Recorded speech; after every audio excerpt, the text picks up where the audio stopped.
बिस्मिल्लाहिर्रहमानिर्रहीम रब्बिश्रह ली सदरी वयस्सिर ली अमरी वहलुल उक़दतम मिन लिसानी वयफ़क़हू क़ौली सदक़ल्लाहुल अज़ीम। डियर पार्टिसिपेंट्स एंड व्यूअर्स, आज हम जो टॉपिक डिस्कस करने जा रहे हैं वो चैप्टर 7 थर्मोकेमिस्ट्री का एक समरी होगी, एक खुलासा होगा, जिसमें हम चंद मेन पॉइंट्स जो है according to MCQs type exam उसको देखेंगे थोड़ा सा थॉरली, और मेन जो कॉन्सेप्ट हैं उनको डिस्कस करने की कोशिश करेंगे। टॉपिक शुरू करने से पहले अगर आपने अभी तक मेरा चैनल सब्सक्राइब नहीं किया तो इस चैनल को सब्सक्राइब कर लें और साथ लगे बेल आइकन के बटन को ज़रूर प्रेस करें ताकि मज़ीद भी इस तरह की वीडियोज़ जो है आपको मिलती रहें। जी, टॉपिक हम जो है हमारा थर्मोकेमिस्ट्री है, केमिस्ट्री की एक ब्रांच है। थर्मोकेमिस्ट्री ब्रांच ऑफ केमिस्ट्री है जिसके अंदर हम हीट चेंज को स्टडी करते हैं। Heat changes during a chemical reaction, chemical change के दौरान, केमिकल रिएक्शन के दौरान जो हीट चेंज होती है उसको हम स्टडी करते हैं। अब हीट चेंज के पॉइंट ऑफ व्यू से देखा जाए तो दो तरह के जो हीट चेंजेस होती हैं, एक होता है इस रिएक्शन को, इस केमिकल चेंज को हीट चेंज के लिहाज से कैटेगराइज किया जाता है। एक तो है जी एंडोथर्मिक प्रोसेस, कुछ इस किस्म के रिएक्शन होते हैं, कुछ इस किस्म के प्रोसेस होते हैं जिनको हम एंडोथर्मिक बोलते हैं, और कुछ ऐसे होते हैं जिनको हम एक्सोथर्मिक बोलते हैं। अब इनमें डिफरेंस क्या है? सबसे मेन रीज़न, जब भी हम रिएक्टेंट से प्रोडक्ट में जाने की बात करते हैं, रिएक्टेंट टू प्रोडक्ट जब रिएक्शन होता है रिएक्टेंट से प्रोडक्ट्स में, तो उसके अंदर क्या चेंजेस आती हैं, या इनमें आप ये कह लें कि रिएक्टेंट और प्रोडक्ट में डिफरेंस क्या सा होता है। एंडोथर्मिक के केस में थोड़ा सा इस स्ट्रेंथ को देखें तो रिएक्टेंट के अंदर जो बॉन्डिंग होती है वो ब्रेक हो जाती है। केमिकल चेंज होने का मतलब ये है कि रिएक्टेंट की बॉन्डिंग क्या होगी, ब्रेक होगी, और प्रोडक्ट की बॉन्डिंग जो है वो डेवलप होगी। एग्जिस्टिंग बॉन्ड ऐसे कह लें, एग्जिस्टिंग बॉन्ड्स जो होते हैं वो ब्रेक हो जाते हैं, ठीक है जी, और न्यू बॉन्ड्स जो हैं वो डेवलप होते हैं, उनकी फॉर्मेशन होती है। और इसी पॉइंट ऑफ व्यू से हमने थोड़ा सा देखना है कि जब भी बॉन्ड ब्रेक होता है ना तो एनर्जी चाहिए होती है, energy required for this. Bond break करने के लिए हमें एनर्जी चाहिए, और जब बॉन्ड बन रहा होता है तो एनर्जी रिलीज होती है, इसके लिए एनर्जी रिक्वायर्ड है। एनर्जी रिक्वायर्ड होगी तो ये बॉन्ड ब्रेक हो जाएगा। जब न्यू बॉन्ड डेवलप होगा तो इसके दौरान एनर्जी जो होगी वो रिलीज होगी।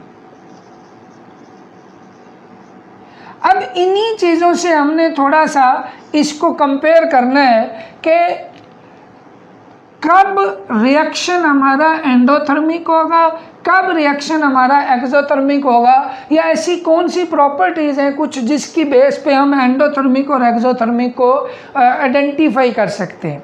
सबसे पहले तो देखा जाए कि एंडोथर्मिक के केस में चूँकि एनर्जी रिक्वायर्ड है और अंदर जो है एनर्जी प्रोड्यूस भी हो रही है, तो ओवरऑल एनर्जी जो किसी भी एक केमिकल चेंज के दौरान हम बाहर ऑब्जर्व करते हैं वो इन दोनों एनर्जीज़ को कंपनसेट करके जो कमी होगी वो बाहर से पूरी की जाती है, या जो एक्स्ट्रा होगी तो वो बाहर से दी जाती है। अब ये हमारा सिस्टम है, इससे एनर्जी निकले तो इसका मतलब एनर्जी सराउंडिंग में जा रही है, और अगर उसमें एनर्जी अब्जॉर्ब हो रही है तो इसका मतलब सराउंडिंग से एनर्जी अब्जॉर्ब होगी।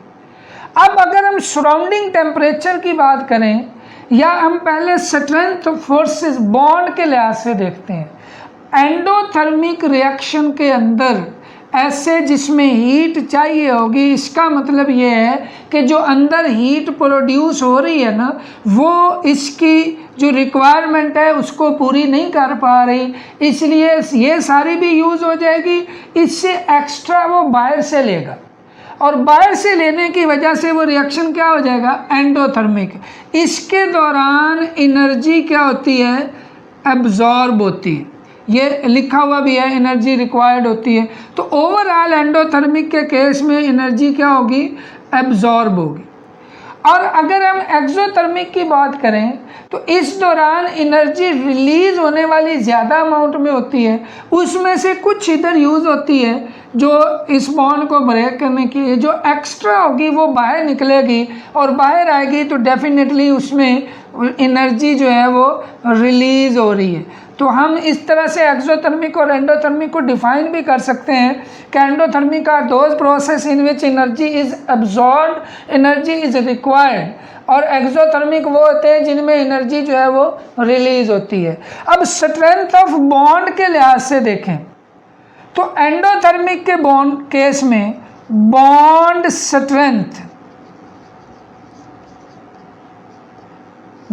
स्ट्रेंथ के लिहाज से देखा जाए, अगर ये वाले बॉन्ड रिएक्टेंट के बॉन्ड स्ट्रॉन्ग हों, इसका मतलब ये है कि एनर्जी चाहिए ज़्यादा, जो उधर से मिलेगी वो बॉन्ड वीक होगा तो इसका मतलब ये है कि एनर्जी रिलीज कम होगी।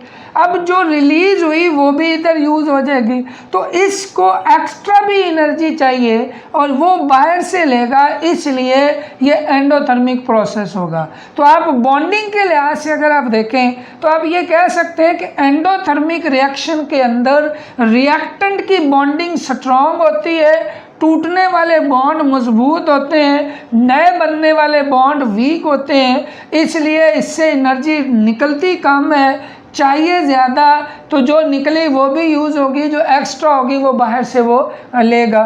तो ये है स्ट्रेंथ ऑफ बॉन्ड के लिहाज से। अगर आप टेम्परेचर की बात करें, टेम्परेचर ऑफ सराउंडिंग, थोड़ा सा हमने जिस चीज़ से हम इसको चेक कर सकते हैं कि ये एक पैरामीटर है जी, इससे भी हमें पता चल सकता है कि वो रिएक्शन एक्सोथर्मिक हो या एंडोथर्मिक होगा। एंडोथर्मिक के केस में जो टेम्परेचर होगा, एंडोथर्मिक के केस में सराउंडिंग का टेम्परेचर डिक्रीज होगा, मतलब जिस रिएक्शन पे, जिस टेम्परेचर पे आपने रिएक्शन स्टार्ट करवाया उससे टेम्परेचर कम हो जाएगा सराउंडिंग का। क्यों कम हुआ? क्योंकि सराउंडिंग से एनर्जी चाहिए थी, एंडोथर्मिक था ना, तो सराउंडिंग से एनर्जी ली तो वो टेम्परेचर जो है सराउंडिंग का कम हो गया। जैसे आप पढ़ते हैं वेपोरेशन काजेज कूलिंग, तो वेपोरेशन भी एक एंडोथर्मिक प्रोसेस है जिससे वो टेम्परेचर को कम कर देता है। और इसी तरह से जो एक्सोथर्मिक होगा तो उसमें टेम्परेचर क्या हो जाएगा जी, इंक्रीज हो जाएगा। एक्सोथर्मिक के केस में चूँकि हीट ट्रांसफ़र होगी टू द सराउंडिंग, जिससे उसका टेम्परेचर जो होगा वो इंक्रीज हो जाएगा। इसी तरह से अगर आप एंथैल्पी चेंज की बात करें, एंथैल्पी चेंज डेल्टा एच, जिसको हम एंथैल्पी चेंज बोलते हैं, ये एंडोथर्मिक के केस में पॉजिटिव वैल्यू होगी बिकॉज रिक्वायर्ड। और ये रिक्वायर्ड की क्यों होती है इसकी तरफ भी हम आएंगे, क्योंकि आप देखें एनर्जी जो एब्जॉर्ब हो रही है वो ज़्यादा है, ठीक है, जो रिलीज हो रही है वो कम है। तो इसलिए हम दोनों का डिफरेंस देखें तो इसमें से ये माइनस करें तो कम वाली वैल्यू है, माइनस ये वाली वैल्यू निकालेंगे तो ये आंसर जो होगा वो प्लस में आ जाएगा। और एक्सोथर्मिक के केस में डेल्टा एच की वैल्यू जो होती है ये नेगेटिव में होगी। ये शो कर रहा होगा कि किसी भी थर्मोकेमिकल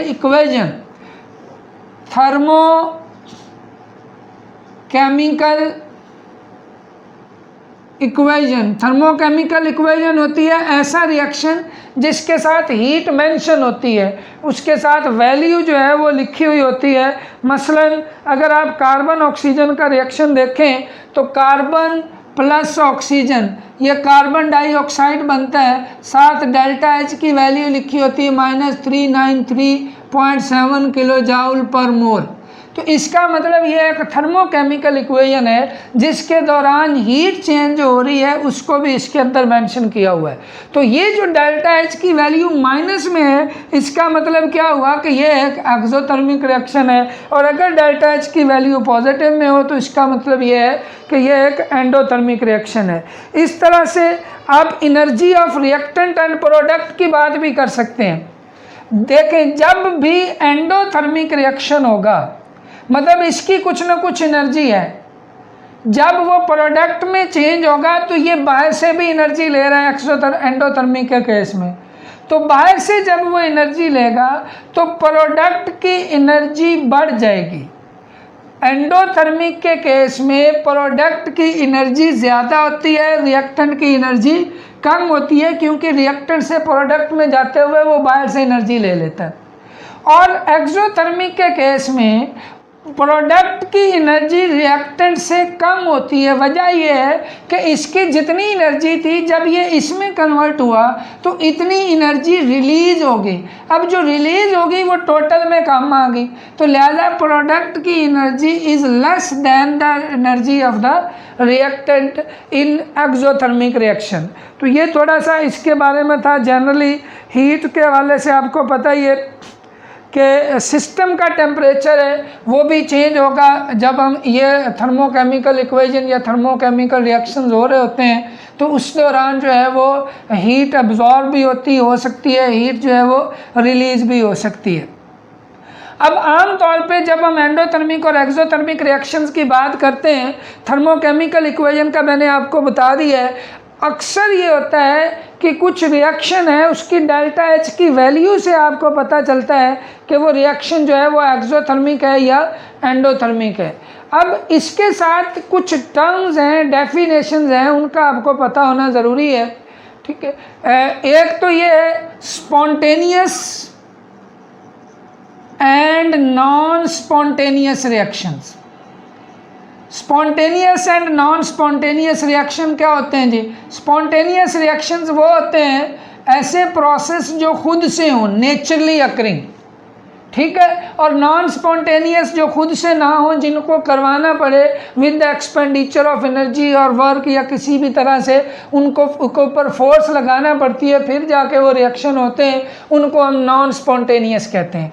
और आम तौर पे मोस्टली ये होता है कि स्पॉन्टेनियस रिएक्शन जो होते हैं वो एक्सोथर्मिक होते हैं। एवरी नेचर के अंदर जो प्रोसेस हैं मोस्टली ऐसे प्रोसेस हैं कि जिस दौरान एनर्जी रिलीज होती है, और एनर्जी रिलीज करके वो स्टेबिलिटी, जितनी किसी चीज़ की एनर्जी ज़्यादा होती जाएगी उतनी वो अनस्टेबल होती जाएगी। एनर्जी का कम होना स्टेबिलिटी की तरफ आना है। तो एक्सोथर्मिक रिएक्शन में भी एनर्जी रिलीज होकर ओवरऑल उसकी एनर्जी कम हो रही होती है, इसलिए वो स्टेबिलिटी की तरफ जा रहा होता है, और ये नेचुरल फिनोमेना है। इसलिए मोस्टली एक्सोथर्मिक रिएक्शंस होते हैं वो स्पॉन्टेनियस होते हैं, और जो एंडोथर्मिक होते हैं जाहिर है हम उनको हीट देंगे तो वो होंगे ना, खुद से नहीं होते, तो वो नॉन स्पॉन्टेनियस हैं। लेकिन कुछ एक्सेप्शंस भी हैं, जैसे मैंने अभी आपको बताया था एवेपोरेशन है। एवेपोरेशन एक ऐसा प्रोसेस है जो कि एंडोथर्मिक है, और ये एवेपोरेशन एंडोथर्मिक होने के साथ साथ ये स्पॉन्टेनियस है, खुद से होने वाला है, नेचुरली अकरिंग प्रोसेस है। ठीक है, ये तो एक्सेप्शंस इसमें आती हैं। अब स्पॉन्टेनियस जो होते हैं वो आमतौर पे एक्सोथर्मिक होते हैं, ये बर्निंग ऑफ कैंडल और इस तरह की चीज़ें जो हैं वो पूछी गई हैं। इसके साथ कुछ डेफिनेशन है, सिस्टम है, स्टेट फंक्शन है, ठीक है, ये डेफिनेशन है, ये आपको पता होंगी। सिस्टम, सराउंडिंग, स्टेट फंक्शन, ठीक है। Part of the universe under observation, under study system होता है। रिमेनिंग पार्ट जो है वो उसकी जो है वो सराउंडिंग कहलाता है। स्टेट उसकी कंडीशन होती है किसी भी सिस्टम की। स्टेट फंक्शन जो है ये एक मैक्रोस्कोपिक प्रॉपर्टी होती है ऑफ दैट सिस्टम, जो कि उस पाथ पे फॉलो नहीं करती, बल्कि ये इनिशियल और फाइनल स्टेट जो होती है उस पर डिपेंड करती है। तो ये पर्टिकुलर एक वो कह लें कि वेरिएबल होता है जो एक स्टेट पे फिक्स होता है, जैसे टेम्परेचर है, वॉल्यूम है, प्रेशर है, तो इनको आप स्टेट फंक्शन भी कहते हैं। अब इसके साथ साथ एक और इसमें डेफिनेशन आती है, first law of thermodynamics. First law of thermodynamics है।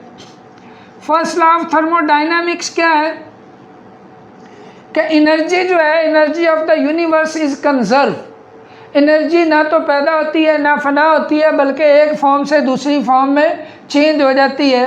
हर एनर्जी वर्क में, वर्क एनर्जी में, work is also a form of energy. ठीक है, ये मुख्तलिफ तरह से जो है वो पूछे जाते हैं। एक न्यूमेरिकल टाइप आता है delta E is equal to Q plus work भी आता है और माइनस वर्क भी आता है। क्यू प्लस माइनस वर्क ऐसे कहना। किसी भी सिस्टम की जो एनर्जी होती है वो उसको ट्रांसफ़र की गई हीट इंटरनल एनर्जी में जो चेंज होता है वो क्यू और वर्क के इक्वल होता है। जो वर्क होता है ये पी डेल्टा वी होता है, प्रेशर वॉल्यूम वर्क। केमिस्ट्री में जैसे एक सिस्टम है, उसका एक सिलेंडर है टाइप, उसके ऊपर एक पिस्टन लगा हुआ है, इसका एक वॉल्यूम है वी। जब आप इसको हीट ट्रांसफ़र करेंगे तो ये वॉल्यूम जो है ये थोड़ा सा बढ़ जाएगा, ये V2 पे चला गया, ये V1 है, तो ये डिफरेंस जो होगा वो डेल्टा V है। अब जो फोर्स नीचे से लगी P, जिसकी वजह से इस पिस्टन ने मूव किया और यहाँ तक गया, वो फोर्स F इंटू डी होता है वर्क। तो यहाँ पे भी F फोर्स है, फोर्स यहाँ पे प्रेशर है, इसलिए P आ गया। डिस्टेंस जो है वो वॉल्यूम में चेंज है, पहले इतना वॉल्यूम था अब इतना हो गया, V2 माइनस V1 करेंगे तो डेल्टा V। तो ये एक्चुअली वर्क है जो केमिस्ट्री में हम यूज़ करते हैं, P डेल्टा V। तो इस तरह से ये delta E is equal to Q plus work या प्लस माइनस वर्क। एक्चुअली ये टर्म इस्तेमाल होती है कि if work done on the system, मतलब सिस्टम के ऊपर काम किया जाए, इसकी मीन हम उसको एनर्जी दे रहे हैं। और जब एनर्जी दी जाती है, because work is also a form of energy, जब वर्क किया जाए उसके ऊपर, इसका मतलब हम उसको एनर्जी दे रहे हैं। और एनर्जी का देना क्या कहलाता है? एंडोथर्मिक। ठीक है, तो इसलिए एंडोथर्मिक जो होता है उसकी वैल्यू किस में लिखी जाती है? पॉजिटिव में। इसलिए work done on the system जो होगा उसमें वर्क पॉजिटिव होगा, और work done by the system जो होगा वो वर्क नेगेटिव होगा। वो कैसे होगा? सपोज आप इसी को देखें कि हमने क्यू अमाउंट ऑफ हीट इसको दी है। अब क्यू ने दो काम किए इसके। एक तो क्यू ने क्या किया, इसकी इंटरनल एनर्जी बढ़ा दी, E1 से E2 पे ले गया, क्योंकि ये गर्म होगा ना सिस्टम, तो इंटरनल एनर्जी बढ़ जाएगी। जो इंटरनल एनर्जी में डिफरेंस होगा वो डेल्टा ई। वो किस वजह से बढ़ी? इस अमाउंट ऑफ हीट से। दूसरा, इसकी वजह से अंदर प्रेशर बढ़ा, और प्रेशर की बढ़ने की वजह से पिस्टन ने ऊपर को मूव किया। तो ऊपर को जब अब सिस्टम काम कर रहा है तो ये वर्क है। अब ये जो वर्क है ये भी क्यों हुआ? क्योंकि ये हीट दी गई, तो इसलिए हम इसको भी ऐसे लिखते हैं। अब आप इसमें देखें, मतलब Q वो हीट है जो इस सिस्टम को प्रोवाइड की गई। इसने दो काम किए, एक इसकी इंटरनल एनर्जी बढ़ा दी, इसको गर्म कर दिया, दूसरा इसने ये वर्क कर दिया। तो टोटल हीट इन दोनों कामों के इक्वल होगी, क्योंकि वो इन दोनों कामों में यूज़ हो रही है। तो ये और ये दोनों प्लस करेंगे तो ये Q के इक्वल आएगा। Q जो है ये इक्वल है इसके। अब आप देखें कि इसमें अगर आप डेल्टा ई निकालना चाहते हैं तो क्या होगा? वर्क उधर जाके माइनस हो जाएगा।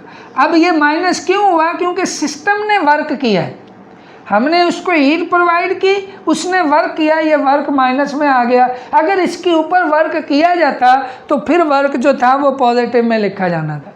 और लेकिन अब एक और चीज़, अगर हम इस पिस्टन को फिक्स कर देते हैं, इसको इमूवेबल नहीं रखते, ये मूव ना करे, तो क्या होगा? वॉल्यूम V1 जितना है V2 भी उतना ही होगा। डेल्टा V की वैल्यू क्या हो जाएगी? ज़ीरो। वो ज़ीरो हो जाएगी तो Q जो है डेल्टा E ये will be equal to QV। मतलब ये कि इंटरनल एनर्जी चेंज जो होती है, अगर कांस्टेंट वॉल्यूम पे हीट प्रोवाइड की जाए तो जितनी हीट इसको प्रोवाइड की जाएगी वो सारी की सारी उसकी इंटरनल एनर्जी में चेंज लाएगी।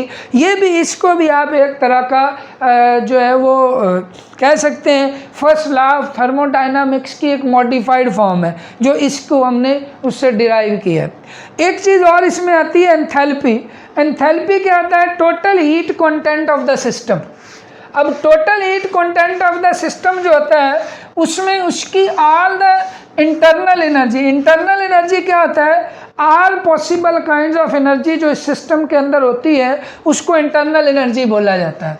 अब आप देखें मैंने कहा एंथैल्पी जो होती है वो टोटल हीट कंटेंट होता है, तो टोटल हीट कंटेंट में उसकी इंटरनल एनर्जी भी आती है प्लस पीवी। ये एक्चुअली एबिलिटी वो प्रेशर वॉल्यूम वर्क वाली होती है।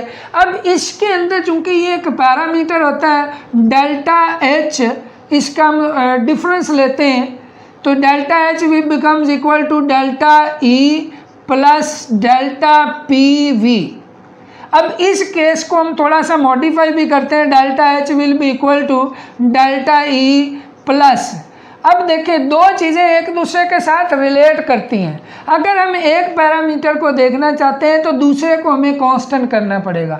हम क्या करते हैं जी, प्रेशर कांस्टेंट रखते हैं तो वॉल्यूम में चेंज को स्टडी कर लेते हैं। जैसे इसके अंदर हमने किया था कि प्रेशर को फिक्स किया तो इसी वजह से उसका वॉल्यूम V1 से V2 में चला गया, अब वो चेंज इन वॉल्यूम साथ आ जाएगा। दूसरा ये है कि दूसरे केस में वॉल्यूम को फिक्स कर दे। अब वॉल्यूम को हम पिस्टन जो था वो इमूवेबल कर देते हैं तो फिर प्रेशर में चेंज आएगी, अंदर प्रेशर बढ़ेगा तो वो V डेल्टा P होगा। इस तरह से हम इस डेल्टा को इन दोनों के लिए यूज़ कर सकते हैं। ये कुछ डेरिवेशन है बुक में दी गई, डेल्टा ई की वैल्यू ये वाली लेके आनी है, इसको सॉल्व करते हैं तो एक एक्सप्रेशन हमारे पास आता है QP, delta E is equal to QP। यहाँ से वो डेफिनेशन भी निकलती है एंथैल्पी ऑफ रिएक्शन। ये enthalpy change of a reaction है कि किसी भी रिएक्शन के दौरान Q वो अमाउंट ऑफ हीट है जो उस रिएक्शन से निकलेगी या उसमें अब्जॉर्ब होगी। तो amount of heat given to the system और release from the system at constant pressure is equal to the enthalpy change. ठीक है, ये एक डेफिनेशन है। इसकी आगे फिर मुख्तलिफ डेफिनेशन दी हुई है। मुख्तलिफ फॉर्म की डेल्टा एच की वैल्यू है, एक होती है एंथैल्पी ऑफ फॉर्मेशन, एक होती है एंथैल्पी ऑफ एटमाइजेशन, एक होती है एंथैल्पी ऑफ सब्लिमेशन, एक होती है एंथैल्पी ऑफ कंबस्चन। ये मुख्तलिफ एंथैल्पीज बताई गई। अगर आप इन सब को देखें तो ये रिएक्शन की नेचर पे डिपेंड कर रही। फॉर्मेशन में कोई चीज़ बन रही है, एटमाइजेशन में एटमाइज हो रही है, सब्लिमेशन में सब्लिमेट हो रही है और कंबस्चन में वो जल रही है। ये आपको टर्म्स पहले से ही फेमिलियर होंगे। फॉर्मेशन होता है किसी भी एक कंपाउंड का बनना। सपोज मैग्नीशियम ऑक्साइड है, इसको आप उसके एलिमेंट से बनाएं। अब एलिमेंट आपने वो लेने हैं जिस फॉर्म में वो एग्जिस्ट करता है, तो ये O2 तो ये 2 mg पर मोल आपने देखना है तो ये 1/2 आ जाएगा। मतलब एंथैल्पी ऑफ फॉर्मेशन की डेफिनेशन ये है कि when 1 mole of a compound is formed from its element, इस दौरान जो एंथैल्पी चेंज होगी ये enthalpy of formation of magnesium oxide कहलाएगी। ये एक पर्टिकुलर कंपाउंड के लिए होती है। इसी तरह एटमाइजेशन होती है कि 1 mole of gaseous atoms are formed from its element. अब हाइड्रोजन H2 मॉलिक्यूलर फॉर्म में एग्जिस्ट करता है, इसको आपने हीट किया और इसके एटॉमिक 1 मोल जो है वो हाइड्रोजन आपने बनाए तो ये इधर बन 1 मोल hydrogen atom, gaseous hydrogen atom बनाने के लिए जितनी हीट चाहिए थी वो एंथैल्पी ऑफ एटमाइजेशन होती है। इसी तरह 1 मोल को सब्लाइम करने के लिए जितनी एनर्जी चाहिए वो एंथैल्पी ऑफ सब्लिमेशन होती है। एंथैल्पी ऑफ आयनाइजेशन भी कह सकते हैं आगे जाके। जितनी भी टर्म्स हैं जिनके दौरान हीट चेंज होती है उनके साथ हम एंथैल्पी चेंज का जिक्र जो है वो कर सकते हैं। इसी तरह कंबस्चन है, इसी तरह जो है वो ये सब्लिमेशन है। एक और एंथैल्पी है एंथैल्पी ऑफ सॉल्यूशन। अब एक और चीज़ इसमें बताता चलो फिर हम सॉल्यूशन पे आते हैं कि जब भी हम कोई थर्मोकेमिकल इक्वेशन लिखते हैं तो हम उनके अंदर उसकी फिजिकल स्टेट को ज़रूर मेंशन करते हैं कि वो चीज़ सॉलिड है, लिक्विड है, गैस है या एक्वस सॉल्यूशन है। उसकी वजह यह है क्योंकि फिजिकल स्टेट एक से दूसरी फिजिकल स्टेट के दौरान भी एनर्जी चेंज होती है, तो इसलिए अल्हम्दुलिल्लाह, तो इसलिए इनके साथ फिजिकल स्टेट का मेंशन होना ज़रूरी है। बाद दफ़ा कोई वो इस तरह के जो है वो क्वेश्चन पूछ सकता है। अच्छा, आगे आप चाहें एंथैल्पी ऑफ सॉल्यूशन की बात मैं कर रहा था। एंथैल्पी ऑफ सॉल्यूशन क्या है जी, कि एक मोल कोई भी चीज़ आप लें और उसको आप डिज़ोल्व करें हाईली डाइल्यूट सॉल्यूशन, इतना डाइल्यूट सॉल्यूशन कि फर्दर डाइल्यूशन से हीट चेंज को आप महसूस ना कर सकें, उसको हम बोलते हैं enthalpy of solution. Proper definition इसकी दी हुई भी है, डेल्टा एच एस इसको हम बोलते हैं solution. When 1 mole of a solute is dissolved in excess amount of solvent in such amount of solvent that further dilution do not cause any detectable heat change, उसको हम enthalpy of solution बोलते हैं। उसके बाद enthalpy of reaction के लिहाज से किसी भी रिएक्शन को, इन सब एंथैल्पीज़ को, ये चूँकि स्पेसिफाई है कि फॉर्मेशन होगी तो ये हो जाएगी, एटमाइजेशन, सब्लिमेशन, कंबस्चन, सॉल्यूशन, इन सब को जनरली हम एंथैल्पी ऑफ रिएक्शन भी कह सकते हैं। ये मखसूस करेंगे तो ये है, इसकी जगह इसको, इसकी जगह इसको, इसकी जगह इसको हम नहीं चेंज कर सकते। मसलन एटमाइजेशन को हम फॉर्मेशन नहीं कह सकते, इसी तरह कंबस्चन को हम फॉर्मेशन नहीं कह सकते, लेकिन सब को जनरली जो है वो एंथैल्पी ऑफ रिएक्शन बोलते हैं। और इसमें ये दोनों रिएक्टेंट का भी बताया हुआ है कि अगर आपके पास रिएक्टेंट यहाँ हो और प्रोडक्ट की एनर्जी कम हो, रिएक्टेंट की ज़्यादा हो, तो रिएक्शन कौन सा होता है जी प्रोडक्ट की, रिएक्टेंट की ज़्यादा है, प्रोडक्ट की कम है, तो ये एक्सोथर्मिक होगा। इसी तरह से अगर रिएक्टेंट की कम हो, प्रोडक्ट की ज़्यादा हो, तो ये एंडोथर्मिक होगा। यहाँ पे रिएक्टेंट हो, यहाँ पे प्रोडक्ट हो, तो ये एंडोथर्मिक रिएक्शन हो जाएगा। इस तरह ग्राफिकल रिप्रेजेंटेशन भी बताई हुई है, आपको आइडिया हो जाएगा कि ये कैसे। इसके बाद दो चीज़ें हैं, एक तो मेजरमेंट है एंथैल्पी चेंज की ग्लास कैलोरी मीटर से, ग्लास कैलोरी मीटर है, और दूसरा बॉम्ब कैलोरी मीटर है। दोनों से हम एंथैल्पी ऑफ रिएक्शन जो है वो मालूम कर सकते हैं। स्पेशली ये जो है ये एंथैल्पी ऑफ कंबस्चन फाइंड करने के लिए होता है, जिसमें हम उनको जलाते हैं। और ग्लास कैलोरी मीटर जो है ये सोल्यूशन के फॉर्म में हमारे पास जो मुख्तलिफ रिएक्टेंट होते हैं उनकी एंथैल्पी चेंज को मेजर करने के लिए यूज़ किया जा सकता है। इसके लिए जो हीट निकलती है उसका एक फार्मूला है m/s/ΔT। एक्चुअली m मैस होता है कि वो जो हमने उस कैलोरी मीटर के अंदर मैस लिया वो कितना है, s उसकी स्पेसिफिक हीट होती है। सोल्यूशन जो होता है, आप देखें कोई भी कंटेनर आप लें, उसमें आप पानी डालें, उसको चूल्हे पे रखें, आपने चूल्हा जला दिया, 1 2 3 4 5 सेकंड के बाद आपने चूल्हा बंद कर दिया, पानी की क्वांटिटी बहुत ज़्यादा थी, क्या उसका टेम्परेचर बढ़ा, गर्म हुआ? नहीं हुआ, क्योंकि आपने बहुत कम टाइम में उसको जो है वो बंद कर दिया चूल्हा। लेकिन आप ये नहीं कह सकते कि उसको हीट नहीं मिले, आपने वो 5 सेकंड के लिए उसको हीट दी ज़रूर, लेकिन उसका टेम्परेचर चेंज नहीं हुआ। तो एक्चुअली हर चीज़ को टेम्परेचर चेंज करने के लिए कुछ पर्टिकुलर अमाउंट ऑफ एनर्जी चाहिए होती है। मसलन पानी के लिए 4.2 किलो जूल एनर्जी अगर है, तो अगर 4.1 भी देंगे तो उसका टेम्परेचर 0 से 1 नहीं होगा या 1 से 2 नहीं होगा। इसलिए ये जो हीट है ये हर एक मटेरियल के लिए कांस्टेंट होती है, स्पेसिफिक हीट। ये क्या है जी, amount of energy required to change 1 gram of a substance to its temperature 1 degree centigrade और 1 केल्विन, कि 1 ग्राम सब्सटेंस का टेम्परेचर 1 केल्विन या 1 डिग्री सेंटीग्रेड इंक्रीज करने के लिए जितनी हीट चाहिए वो उसकी स्पेसिफिक हीट है। अब आपने तो टोटल देखनी है कि उससे कितनी निकली है, इससे आपको पता चल जाएगा 1 ग्राम के लिए इतनी है। ये आपको बता देगा कि टोटल कितने ग्राम है, इसलिए आपने मल्टीप्लाई कर दिया कि इतने ग्राम के लिए वो इतनी होगी। और ये चूँकि इसलिए है कि ये 1 डिग्री सेंटीग्रेड के लिए इतनी थी, तो जितने डिग्री सेंटीग्रेड टेम्परेचर चेंज होगा या केल्विन, आप उससे भी मल्टीप्लाई करेंगे तो ये अमाउंट ऑफ हीट आ जाएगी, जिससे हमें उसकी एंथैल्पी ऑफ रिएक्शन का पता चलेगा। एक और जो है वो बॉम्ब कैलोरी मीटर में जो यूज़ हुआ है वो है C/ΔT। इसमें C जो है वो हीट कैपेसिटी है। हीट कैपेसिटी होती है amount of heat required to raise the temperature of a system, इसमें अब 1 ग्राम की नहीं बात, वो पूरा अपरेटस, उसमें जो जो चीज़ जितनी भी है, जो जो उसकी हीट, स्पेसिफिक हीट होगी, सबको कंबाइन करके एक नया कांस्टेंट बनाया गया, वो हीट कैपेसिटी होती है। उसके साथ हम चेंज इन टेम्परेचर को मल्टीप्लाई करेंगे तो उससे अमाउंट ऑफ हीट आ जाएगी जो उससे निकली। चेंज इन टेम्परेचर ये है कि जब हम रिएक्शन करवाएंगे तो उसका पहले टेम्परेचर, रिएक्शन स्टार्ट करने से पहले टेम्परेचर नोट कर लेंगे। जब रिएक्शन हो जाएगा टेम्परेचर बढ़ेगा या कम होगा, जैसे ही वो बढ़ना शुरू होगा या कम होना शुरू हो जाएगा, एक ख़ास टेम्परेचर पर जाके वो रुक जाएगा।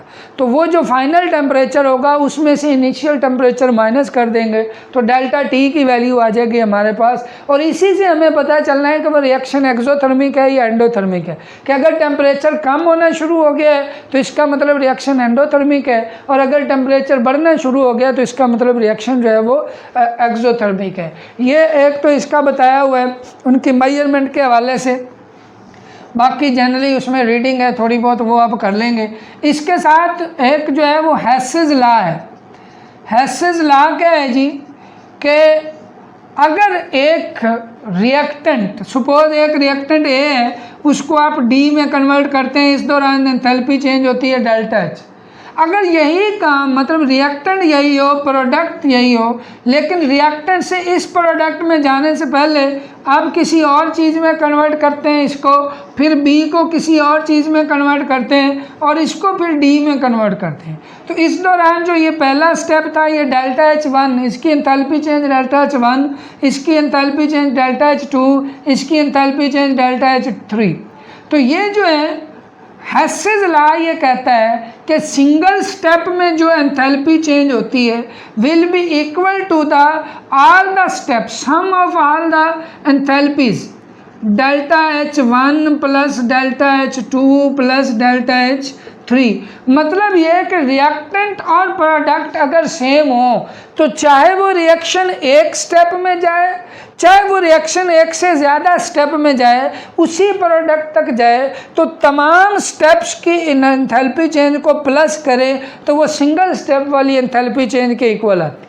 या आप ये कह लें कि एक रिएक्टेंट से आप स्टार्ट करें और एक साइकिल की फॉर्म में आए वापस उसी रिएक्टेंट पे, तो टोटल एंथैल्पी चेंज जो होगी वो ज़ीरो होती है।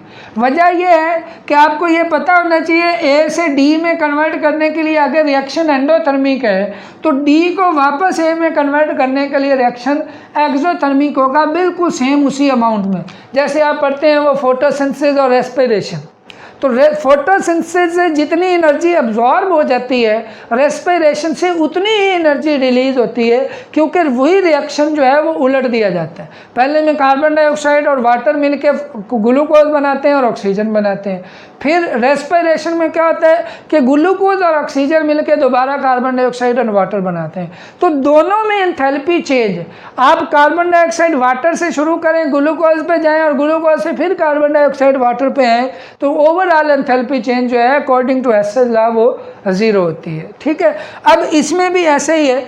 अब इसका फ़ायदा क्या है, ये तो आगे इसके एग्जाम्पल है दो, अब लॉन्ग क्वेश्चन या बड़े क्वेश्चन है तो वो आप इसमें करते हैं। इसकी इम्पोर्टेंस क्या है कि कुछ ऐसे रिएक्शंस हैं जिनके इंटरमीडिएट स्टेबल नहीं होते, या कुछ साइड रिएक्शन भी साथ शुरू हो जाते हैं, तो उस रिएक्शन को हम सही तरह से जस्टिफाई नहीं कर पाते कि इसकी एंथैल्पी चेंज क्या है। मसलन आप कार्बन मोनोऑक्साइड की फॉर्मेशन चेक करना चाहते हैं। अब कार्बन और ऑक्सीजन आपने मिलाना है और आपने कार्बन मोनोऑक्साइड बनानी, इसकी डेल्टा एच आपने फाइंड करनी है। लेकिन आप जब कार्बन और ऑक्सीजन को मिलाएंगे, कार्बन मोनोऑक्साइड बनेगी, वो कार्बन मोनोऑक्साइड दोबारा ऑक्सीजन से मिलके साथ कार्बन डाइऑक्साइड भी बना देगी। तो हम उसको कंट्रोल नहीं कर सकते कि सिर्फ कार्बन मोनोऑक्साइड ही बने, कार्बन डाइऑक्साइड ना बने। तो ये जो है इसकी एंथैल्पी चेंज, फिर फॉर्मेशन ऑफ कार्बन मोनोऑक्साइड की जो एंथैल्पी चेंज होती है वो हम इनडायरेक्टली फाइंड करते हैं बाय यूजिंग हेसेस लॉ। इसी तरह से जो ऑक्साइड है, जैसे बोरोन का ऑक्साइड है, एल्यूमिनियम का ऑक्साइड है, अगर हम उनके रिएक्शन करवाएं तो उनके सरफेस पे कोटिंग हो जाती है। और जब हम पूरी तरह एक रिएक्शन को स्टडी कर रहे होते हैं तो हमें ये देखना होता है कि सारा का सारा रिएक्टेंट प्रोडक्ट में कन्वर्ट हो। लेकिन जब उसके ऊपर कोटिंग हो जाएगी तो वो मज़ीद रिएक्टेंट अनरिएक्टेड पड़ा रहेगा, वो रिएक्शन ही नहीं करेगा। जब वो रिएक्शन नहीं करेगा तो इसका मतलब ये है कि हम उसकी जो एग्जैक्ट एंथैल्पी चेंज है वो फाइंड नहीं कर पाएंगे। इसलिए ऐसे रिएक्शंस की भी जो एंथैल्पी चेंज होती है वो फिर indirectly by using Hess's law जो है वो फाइंड की जा सकती है। इसके अंदर बोर्न-हैबर साइकिल का जिक्र किया गया है। बोर्न-हैबर साइकिल क्या है कि जिसके अंदर हमने उसको अरेंज किया हुआ है, एक्चुअली वो है लैटिस एनर्जी फाइंड करने के लिए। साइक्लिक वे में हम मुख्तलिफ आयनी कंपाउंड जो होते हैं उनकी एनर्जी को रीअरेंज करते हैं, ग्राफिकली कह लें या एनर्जी के पॉइंट ऑफ व्यू से, तो उससे ओवरऑल हमें लैटिस एनर्जी फाइंड होती है। लैटिस एनर्जी क्या है कि एक आयनी कंपाउंड जो होता है उसको तोड़ने के लिए उसके आइंस में, गैसियस आइंस में कितनी एनर्जी चाहिए होती है, वो लैटिस एनर्जी होती है। या इसको आप इस तरह से भी डिफ़ाइन कर सकते हैं कि गैसियस आइन से एक आयनी कंपाउंड बनाया जाए तो उस दौरान जो एनर्जी रिलीज़ होगी उसको भी लैटिस एनर्जी बोलते हैं। ये तो चंद चीज़ें थी जो कि एफएससी में दी हुई है चीज़ें, मैंने कोशिश की है उसकी समरी जो है। बाकी इसकी डिटेल अगर आप देखना चाहते हैं तो आपको बुक्स में इसकी एग्जांपल्स मिल जाएंगी, वहाँ से भी आप इसको देख सकते हैं। जी, अब इसके साथ जो है कुछ ये टर्म्स हैं जो बीएससी या थोड़ा हायर लेवल की चीज़ें हैं, इनके बारे में थोड़ा सा आपको पता होना चाहिए। एक्सटेंसिव प्रॉपर्टीज़ क्या होती हैं, जो मैस डिपेंडेंट होती हैं, ठीक है, जो उसके ओवरऑल जो मैस होगा उस पर डिपेंड करेंगी। इंटेंसिव प्रॉपर्टीज़ जो होती हैं जो मैस इंडिपेंडेंट होती हैं, मसलन ऑप्टिकल एक्टिविटी है, सरफेस टेंशन है, रिफ्रैक्टिव इंडेक्स वगैरह। आइसोथर्मल ऐसे प्रोसेस होते हैं एट कांस्टेंट टेम्परेचर होते हैं। एडियाबैटिक प्रोसेस ऐसे जिसके अंदर नो हीट एक्सचेंज होती है, प्रोसेस के दौरान, सिस्टम के दौरान जो हीट एक्सचेंज नहीं होती। Isochoric and isobaric, isochoric volume से रिलेटेड है, सेम कांस्टेंट वॉल्यूम पे काम हो रहा हो तो आइसोकोरिक कहलाता है। आइसोबैरिक होता है सेम प्रेशर पर, जैसे बैरोमीटर होता है प्रेशर मेजर करने का, तो उसी से ये टर्म निकली है। सेकेंड लॉ ऑफ थर्मोडायनामिक्स जो है वो एंट्रोपी से रिलेटेड है, ठीक है, कि एंट्रोपी जो है वो रिवर्सिबल प्रोसेस जो होते हैं उनकी एंट्रोपी ओवरऑल आप ये कह लें कि यूनिवर्स की एंट्रोपी जो है वो इंक्रीज़ हो रही है। इरिवर्सिबल प्रोसेस की जो एंट्रोपी होती है वो इंक्रीज़ हो रही होती है, जो रिवर्सिबल है उनकी एंट्रोपी कांस्टेंट रहती है। ये दो फ्री एनर्जीज़ की टर्म्स हैं, Helmholtz and Gibbs free energy, इनकी ये फार्मूला है, इससे रिलेटेड कोई ना कोई एमसीक्यूज़ जो है वो आ जाता है। गिब्स फ्री एनर्जी जो है अगर नेगेटिव वैल्यू में हो तो रिएक्शन स्पॉन्टेनियस होता है, पॉजिटिव में हो तो नॉन स्पॉन्टेनियस होता है, अगर ज़ीरो हो तो वो प्रोसेस जो है वो एट इक्विलिब्रियम होता है। ये चंद टर्म्स हैं जो इसमें आपको पता होनी चाहिए, ठीक है, ये छोटी छोटी डेफिनेशन। उम्मीद है आपको ये समझ आई होगी।